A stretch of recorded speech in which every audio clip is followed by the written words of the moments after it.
নমস্কাৰ, মোৰ অন্য এটি ব্লগলৈ আপোনালোক সকলোকে স্বাগতম জনাইছোঁ। আজি আহকচোন El.Ed Pre entry test qualify কৰিবলৈ আমি সঠিক দিশত কেনেদৰে যাব লাগিব তাৰ অকণ আভাস লওঁ। মই যিহেতু এগৰাকী গৃহিণী হোৱাৰ পিছতো পাৰিছোঁ, আপোনালোক সকলোৱে পাৰিব, খালি কষ্ট কৰিব লাগিব। এণ্ট্ৰেন্সৰ বাবে আপোনালোকে El.Edৰ এনেধৰণৰ হাত পুথি এখন ল'ব। এইখনে যথেষ্ট সহায় কৰে। অকল এইখনৰ ওপৰত নিৰ্ভৰ কৰিলেই নহ'ব, আমি চিলেবাছখন চাব লাগিব আৰু তাৰ অনুসাৰে কিতাপবোৰ গোটাই লৈ আমি পঢ়া শুনা কৰিব লাগিব। আহকচোন তাৰে আলোচনা।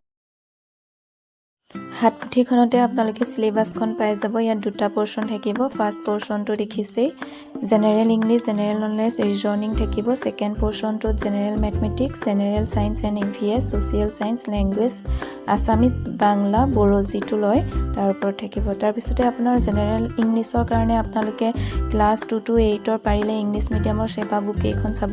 সেইকেইখনে যথেষ্ট সহায় কৰে। মোৰ তাত ছেবাৰ ইংলিছ মিডিয়ামৰ ক্লাছ 2 বুকখন আছিলে, মই দেখাই দিছোঁ।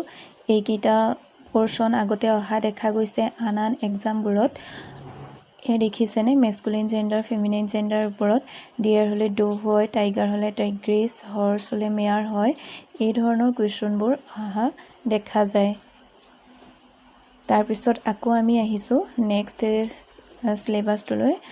নেক্সটটোত আছে জেনেৰেল নলেজ, তাত আছে current affairs, who is who, এব্ৰিভিয়েশ্যন।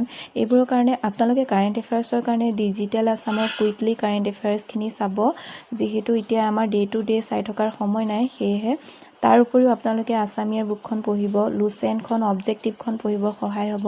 ৰিজনিঙৰ কাৰণে আপোনালোকে SPK ছাৰৰ যিবোৰ ৰিজনিং আছে সেইবোৰ প্ৰেক্টিছ কৰিবচোন, সেইবোৰে আমাক যথেষ্ট সহায় কৰে। তাৰপিছত আহিলে মেথছৰ পৰ্চনটো, তাৰ বাবে আপোনালোকে 5 to 8 ছেবাৰ আছামিজ মিডিয়ামৰ বুক কেইখন গোটাই লৈ চাব, সেইবোৰো আহে আৰু আপোনালোকে বুজি পোৱাত সহায় হ'ব। অসমীয়া মিডিয়াম কেইখন গোটাই ল'লেই হ'ল। তাৰপিছত ছায়েন্স আহিলে, ছায়েন্স এনভাইৰমেণ্টেল ছায়েন্সৰ কাৰণেও 6 to 10 ছেবাৰ বুক কেইখন চাব। মই চিলেবাছখন পঢ়ি দিয়া নাই, আপোনালোকে গম পাব, ইয়াতে আছে সকলোখিনি।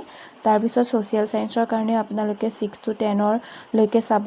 ছেবাৰ আছামিজ মিডিয়াম কেইখন গোটাই ল'লেও যথেষ্ট হ'ব। ইংলিছ পৰ্চনটোৰ কাৰণেহে ইংলিছ আমাৰ প্ৰয়োজন হয়। তাৰপিছত আহিলে লেংগুৱেজৰ কাৰণে ব্যাকৰণ এখনৰ আমাৰ প্ৰয়োজন হ'ব।